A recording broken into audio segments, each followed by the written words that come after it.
Shah Rukh Khan and Kajol. Their names just, well, they light up the screen, don't they? Oh, absolutely. Pure magic for like billions of people. Exactly. But what if I told you that very magic is about to become solid, cast in bronze, right in the middle of London? Okay, intriguing. Now, I know what you might be thinking, oh, another celebrity statue. Yeah. But honestly, trust me on this one, this story, it has some fascinating layers, spans decades, continents, even bumps up against some Hollywood history. We've dug through a stack of news articles to figure out why this film, Dilwale Dulhania Le Jayenge, DDLJ, you know the one. Ours, DDLJ. And this specific place, Leicester Square, why they're so linked. Yeah. So yeah, buckle up. It's quite a ride. And definitely stick around because there's a connection at the end. It's pretty cool. Right. So today we're really diving into this story, this upcoming bronze statue of Shah Rukh Khan and Kajol in Leicester Square. We want to explore, why DDLJ resonates so deeply, its connection to that specific spot, and what this tribute really says about Bollywood and kind of its global reach. And what's fascinating that we found in the research is this whole other angle on bronze casting itself. Exactly. It seems like a totally different world, right? Ancient craft versus modern Bollywood. But it highlights how bronze is this timeless way to, well, preserve these cultural moments. Okay, so Leicester Square. You think films, premieres, red carpets, right? That's the image. But the sources talk about something else there, something called scenes in the square. It's not just about the cinemas nearby. It's an actual movie trail in the gardens. Yeah, that's it. And this SRK-Kajol statue, it's going to be the 11th one in that trail. The 11th one. And the company it's keeping is, well, pretty iconic. These are bronze statues of characters that everyone knows from like a century of movies. We're talking. Okay, Harry Potter, the Boy Wizard. Yep, he's there. Laurel and Hardy, classic comedy. Bugs Bunny. Can't forget Bugs. Gene Kelly, singing in the rain. Yeah. Mary Poppins. Practically Perfect. Mr. Bean. Paddington Bear. Marmalade sandwiches and all. And even like big hitters, Batman and Wonder Woman. DC legends right there. And they even added Daniel Kaluuya from Get Out back in October. Oh, really? From Get Out. That's interesting. Yeah, so it's this amazing mix. It's like a walk through Hall of Fame for movie lovers. And it's free. And interactive. Totally free, totally interactive, designed to get people really engaged. There's even an audio tour you can listen to, narrated by Alex Zane. Oh, cool. Adds a bit more context. And the whole exhibition's been running since, February 2020, and it's planned to go until September 2025. So the DDLJ statue timing fits right in. Perfectly, especially with the other timing elements we found. Okay, which brings us to the big question. Why DDLJ? Why this film out of all the incredible Bollywood movies? And why Leicester Square specifically? Right, good questions. Well, there are a few really strong reasons. First off, DDLJ, it came out in 1995, right? It's not just a film, it's become this cultural phenomenon. The sources consistently call it a timeless rom-com. And here's the kicker.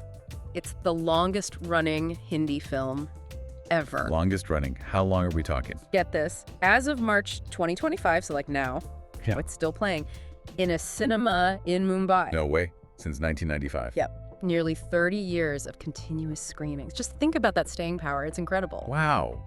That's almost unbelievable, this cinematic institution. It really is. Yeah. And this year, 2025, that's the 30th anniversary of its release. So unveiling the statue this spring, it just fits perfectly. Okay, the timing makes sense, but the Leicester Square connection, is it just because it's a film hub?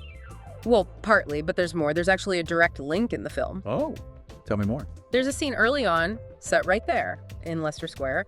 It's when Raj and Simran, Shah Rukh Khan and Kajol's characters, they sort of unknowingly cross paths in London before their big European trip starts. And if you look closely in that scene, you can actually see the View Cinema and the Odeon Leicester Square right there in the background. So they were actually filmed there in that spot where the trail is. Exactly. It's this fleeting moment, but it literally places them right in that iconic location. That's brilliant. It's not just symbolic, it's geographically linked. Precisely.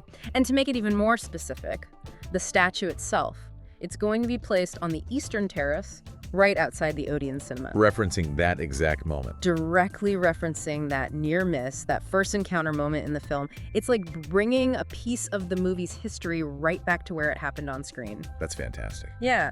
And and the film used other London spots too, Trafalgar Square, King's Cross, where their trip begins. Right, King's Cross is pretty prominent. Definitely. But the Leicester Square scene has that specific resonance for the statue's placement. Okay, location connection. Check. Makes total sense. Yeah. But let's dig into the why DDLJ part more. Why does this film have such an incredible legacy? What's the secret sauce? Well, at its heart, it's a classic love story, right? You've got Raj and Simran, these two young, non-resident Indians, NRIs.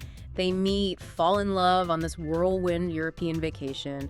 But then the conflict comes in back in England. She's facing an arranged marriage back in India. Ah, the classic conflict. Exactly. So Raj has to go to India and, crucially, win over her very traditional family, especially her strict father. It's that blend, romance, family drama, tradition versus modern love. It clearly struck a massive chord. The sources all talk about its huge box office success. Oh, absolutely huge. It wasn't just a hit, it was the highest grossing Indian film of 1995. And globally, it became one of the most successful Indian films ever. Made over, $32 million worldwide back then? Wow.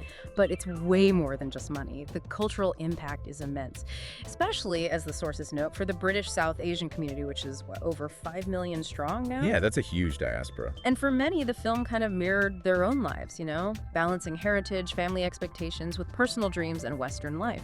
It's interesting. One source even called it the Romeo and Juliet of Bollywood. That's a great comparison, actually. Really highlights the epic romance and the obstacles they face. And it wasn't just popular, it actually changed things, didn't it? Influenced Bollywood itself. Massively. It's seen as this landmark film that really shaped Hindi cinema in the 90s. It kind of kicked off a whole trend of films designed to appeal to the Indian diaspora. How so? By making those foreign locations like the European trip and DDLJ integral to the story, not just, pretty backdrops for songs. It connected with NRI audiences on a new level. So it was a real trendsetter, and the sources mentioned homages too, like that train scene. Oh, the train scene, yes. That climax where Simran runs for the moving train, Raj holding out his hand. It's iconic. You see it everywhere. Exactly. It's been referenced, parodied, paid tribute to in countless films since. It's like cinematic shorthand in Bollywood for that desperate, romantic, last chance moment. And you can't talk DDLJ without talking about the leads, Shah Rukh and Kajol. Their chemistry is legendary. Seriously. They are arguably the most beloved on-screen couple in Indian cinema history. And DDLJ, well, that's the film that really cemented it. It's electric. You can feel it even in still photos. And the global reach. You mentioned Obama and Trump reference. Yeah, apparently both mentioned the film or its dialogues during visits to India, which is just wild, right? Shows how far its cultural influence spread. Even Thor likes it. Chris Hemsworth is a fan, too. So the sources say it really has crossed borders. Raj and Simran's story just connects. And it keeps connecting. There's a Broadway musical adaptation happening. Yep. Come Fall in Love, the DDLJ musical. Set to premiere in Manchester, actually, this May 2025. So the story finds new life, new audiences. Amazing. And of course, Shah Rukh himself, often cited as the world's wealthiest movie star, DDLJ was a huge part of that journey. Undeniably. His global superstardom owes a lot to that film's success. And they even re-released DDLJ in cinemas in February 2023. Still drawing crowds. It's clear it's more than just a movie, it's a cultural landmark. Okay, so connecting this back. The statue is being made of bronze, which if it feels right, somehow, permanent. What did the sources tell us about bronze casting itself? Right, the medium. Well, bronze casting is this incredibly ancient craft, highly skilled. Basically, you pour molten bronze, that's mostly copper, with tin usually, into a detailed mold to create the sculpture. There are different methods like lost wax casting, which is super intricate, or sand casting. These techniques go back thousands of years. Wow, how far back? The earliest known bronze sculpture dates back to around 2500 BCE. 2500 BCE, that's incredible. So humans have been doing this for millennia. Exactly. And there's a reason bronze has been so popular for so long for sculpture. It has some really useful properties for casting. Like what? Well, two key things happen. Just before it solidifies, bronze actually expands very slightly. Whoa. Yeah, which means it fills every tiny detail, every nook and cranny of the mold, captures really fine details. Yeah, so you get a very precise image. Exactly. Then, as it cools down further, it contracts just a little bit. which makes it easier to actually get the finished sculpture out of the mold without damaging it. Clever. Plus, it has a lower melting point than, say, iron or steel, so it's a bit easier to work with. And crucially, it's very resistant to corrosion. It lasts. Which is what you want for a statue outdoors in London. Precisely. This statue of Raj and Simran should stand the test of time, weather the elements for generations. It's not a simple process, though, is it? Especially for something large? No, definitely not. Often, sculptors make smaller models first, scale things up.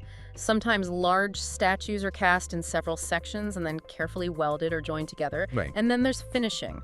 Chasing is where they clean up any imperfections, seam lines from the mold, and then applying a patina. Patina. That's the color, right? That greenish look you sometimes see. It can be, yeah. It's a chemical treatment applied to the surface. It does add color and texture for aesthetic reasons, but it also adds another layer of protection against corrosion. It's a real art in itself. The sources even note, learning bronze casting. Best done with proper instruction. It's complex stuff. It really makes you appreciate the craftsmanship that will go into this DDLJ statue. It's not just popping something out of a mold.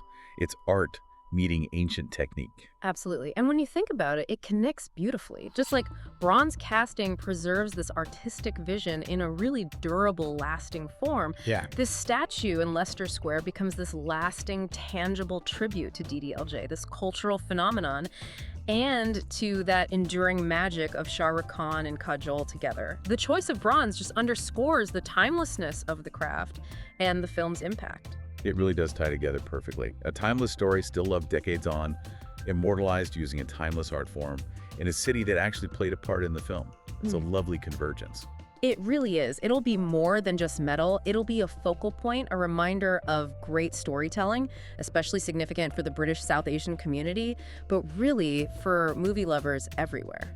So when you're next walking through Leicester Square, maybe sometime soon, and you see Shah Rukh Khan and Kajol there in bronze, forever in that DDLJ moment, maybe pause and think about this.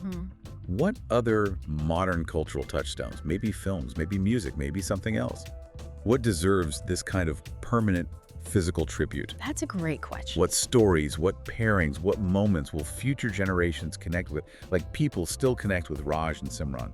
Something to mull over, definitely. It really makes you consider what we choose to remember, what narratives we solidify literally for the future. This statue is a fascinating example of pop culture becoming lasting cultural memory. Absolutely. And listen, if you found this whole deep dive into DDLJ, bronze, in London just as interesting as we did, well, you know what to do. Hit that subscribe button below. Seriously, a lot of you watching haven't subscribed. Come on, join us. We're always digging into these kinds of stories behind the headlines, finding those surprising connections. There's always more to unpack, and we'd love to bring those aha moments straight to you. Don't miss the next one.